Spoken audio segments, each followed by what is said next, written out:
Hello everyone, I'm Olivia. At the end of August, my family and I went on a 10-day New England cruise with Princess Cruise. A lot of people are very interested in this itinerary, so I made a video to share our experience. The first thing is pick up your personal medallion when you check in. This little device is used for ship access, identification, onboard purchases, and even unlocking the cabin door. Now let's look at our room. We booked a standard balcony cabin for 3 people.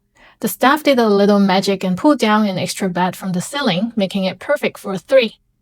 Since cruise cabin walls are all metal, it's handy to bring magnetic clips to help keep the room organized. Here's the closet and bathroom, pretty standard. And then let's step out onto the balcony. Oh look, isn't that the Statue of Liberty?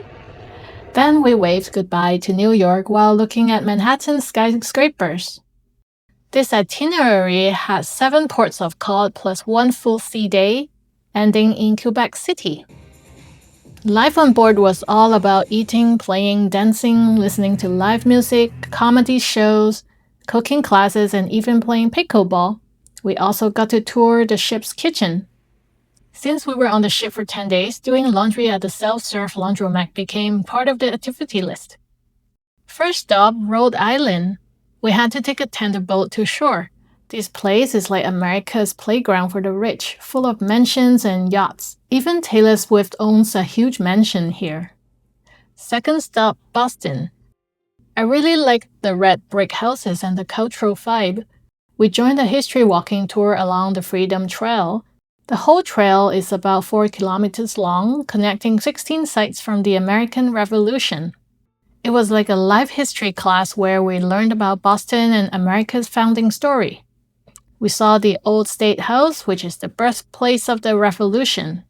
Every July 4th, Independence Day, the Declaration of Independence is read from its balcony. We also saw a statue of Benjamin Franklin, the founding father and the face on the $100 bill. Third stop, Bar Harbor, Maine. Beautiful coastal views everywhere. The cold water here makes the lobster especially sweet and fresh. Of course, we had to try it. In fact, we ate a lot of lobster on this trip. The shops around town were full of funny lobster-themed products. I ended up bringing a lobster plush toy back to the ship. Next, we sailed back to Canada Territory, St. John, New Brunswick. We saw the Three Sisters lamp, a set of 3 red gas lamps that helped ships enter the harbor safely at night or in fog. The next Canadian port, Halifax, Nova Scotia. As we docked, we saw Pier 21, a national historic site where many immigrant families once first stepped into Canada. My favorite here was the waterfront Broadwalk. It stretches along Halifax Harbor with museums, restaurants, and even public hammocks. There were some funny public art pieces too. I love relaxing here, enjoying both the sea views and the humor of local arts and culture. The next stop was supposed to be Sydney. Yes, there's a Sydney in Canada too.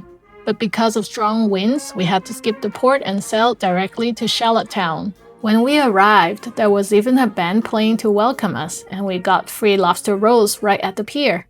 This seaside small town has its own charm. If I get the chance, I'd love to stay longer next time and explore more deeply. Final stop, Quebec City. We stayed overnight here, so we had extra time to walk the old city and soak in its European vibe. It happened to be the Grand Prix Cycliste du Québec, so the whole city was buzzing with excitement, crowds cheering on the streets. What an amazing atmosphere. Disembarkation. Getting off the ship and collecting luggage was smooth. There was also a bus that took us to Montreal for a few hours of sightseeing before dropping us at the airport. So thanks for watching. I hope this gave you a general idea of what a Canada and New England cruise feels like. Leave me a comment if you have any questions.